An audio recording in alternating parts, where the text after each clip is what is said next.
sastav iz Srbije, Jazz Sense, koji sačinjavaju naši najeminentniji džez muzičari i takođe profesori na akademijama i istaknuti članovi beogradskog Big Benda.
U kafe knjižari Plato održana je promocija multimedijalnog projekta fotografa Ivana Grlića pod nazivom Serbian Jazz Bre, koji predstavlja neku vrstu fotografske antologije najvećih imena džez muzike ovih prostora. Knjiga ima svoj višestruki značaj kako svojim kvalitetom štampe i rezolucije fotografija, tako i edukativnu ulogu, koja je od primarne važnosti za najširu publiku i javnost, jer se time širi ukupna svest o vrednostima i visokom mestu koje zauzima srpski džez. Autor projekta Ivan Grlić po svom priznanju nije bio u džez vodama, jer je odrastao na muzici novog talasa, ali je sticajem okolnosti upoznao naše džez velikane, uvideo njihovu duhovnu višeslojnost i prikazao ih fotografišući ih ne samo na koncertnim binama kako smo navikli, već i u svom prirodnom okruženju i gradovima u kojima su odrasli, čime se ističe autentičnost ove dvojezične fotomonografije koja broji više od 200 fotografija preko 90 najznačajnijih ličnosti srpskog džeza. Velika je čast i zadovoljstvo razgovarati s Ivanom Grlićem, jednim mladim autorom koji je uradio jednu stvar koja bi se mogla opisati da traje možda i duže nego što traje i on sam.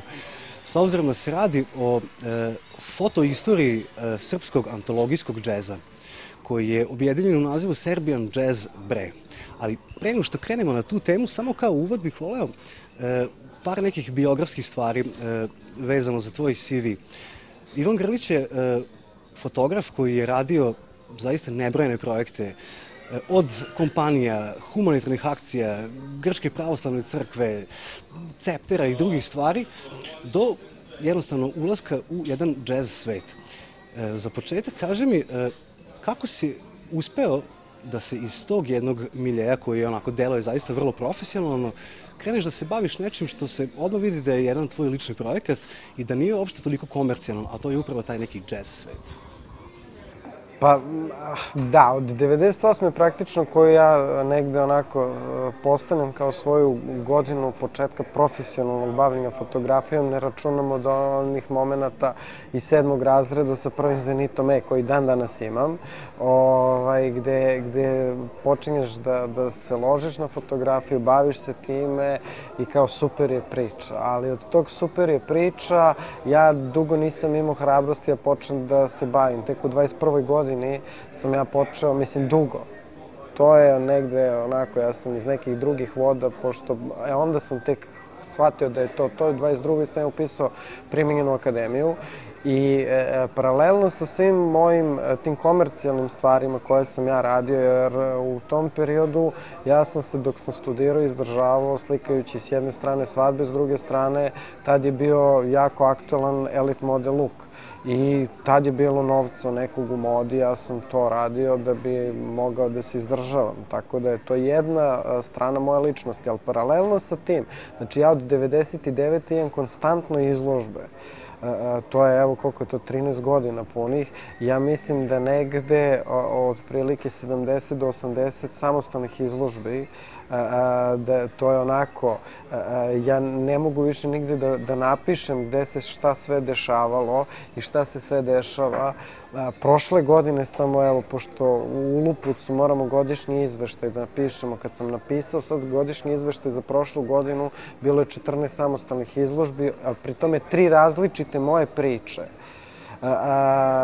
Znači, Serbian Soul, koji je proputovo i Nišvil, i Kulturni centar Novog Sada, i Kulturni centar Zrenjanina, Inđije, Subotice, ovde je bio prošle godine u junu u Otvorenom univerzitetu, ne znam više, do Kraljeva. Onda, s druge strane, ta neka moja drugi ciklus koji sam započeo pre 7-8 godina, još Intro Ekstra, koji je bio u Vili Kralja Petra na Senjaku, opet ozbiljan galerijski prostor. Tako da, to je neka moja hiperaktivnost s jedne strane, s druge strane moja realna potreba da se negde sačuvam.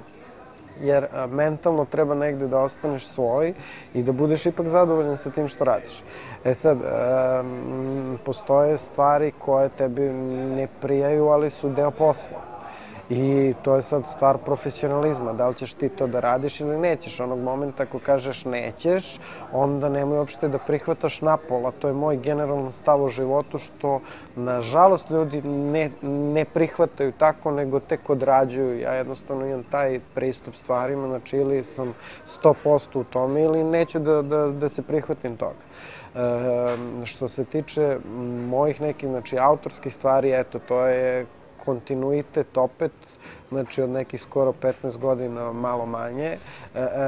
Sad, to je negde proces sazrevanja, gde si ti klinac od 20 godina i imaš najšarenije poglede šta je to, šta je sve to kod tebe koji te interesuje, kako, šta, zašto, čime hoćeš da se baviš i da to iskažeš kroz fotografiju. Do nekih ipak godina zrelosti gde ti već definišeš stvari, jer to je po meni upravo ta ključna reč, projekat. To svi živi i mrtvi koriste kao nešto što van svake pameti.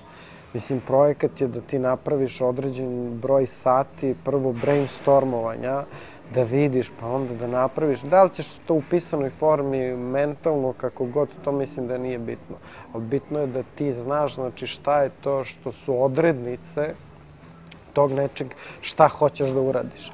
I onda tek da kreneš, naravno, u tom putu, to se mnogo stvari menja, tu je mala rokada, velika rokada, sve što ide, ali mislim još kad je ovo džez, pa to je stvar improvizacije, ali opet s druge strane moraš da imaš negde ideju vodilju da znaš kuda ideš. Tako da eto, to je, znači, negde ipak moram da te ispravim, znači nije to kao negde drugačija priča, nego samo nastavak mog nekog sazrevanja umetničkog s jedne strane, s druge strane moje neke priče umetničke koju želim stalno da kažem. Bore Dugića, Bokija Miloševića, ne znam, Vlade Maričića, Jove Maljokovića. Znači, ljudi koji su negde, braće Teofilovića, mislim, mogu sad Bore Dugića, mislim, više ne mogu ni da sve ih postavim, koji su u tom ciklu. Pa to je ciklus gde ja sam uzeo tu neku postavku šta je to, naš soul. I neki Francuzi su mi bili gosti i radili su reportažu o srpskoj muzici, da, svih trubača, to sam zaboravio. Znači, Feata Sejdića i Bobana Markovića i Dekija Petrovića kao 3 generacije živih, jer mislim zasnovano je na mojim fotografijama, tako da upravo ja se tu uvek ograđujem, ja ne pravim istoriju. I mene ne zanima šta je bilo pre mene, ne zbog toga što mislim da svet se zasniva tačka A i nulta tačka sam ja, ne.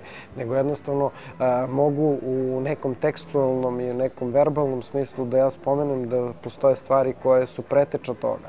Ali moj rad je, mislim, moj rad. Znači, ne mogu ja sada da uzmem, da skeniram fotografije neke stare i da objavim i da napišem koja je to slika. Mislim, to malo glupavo.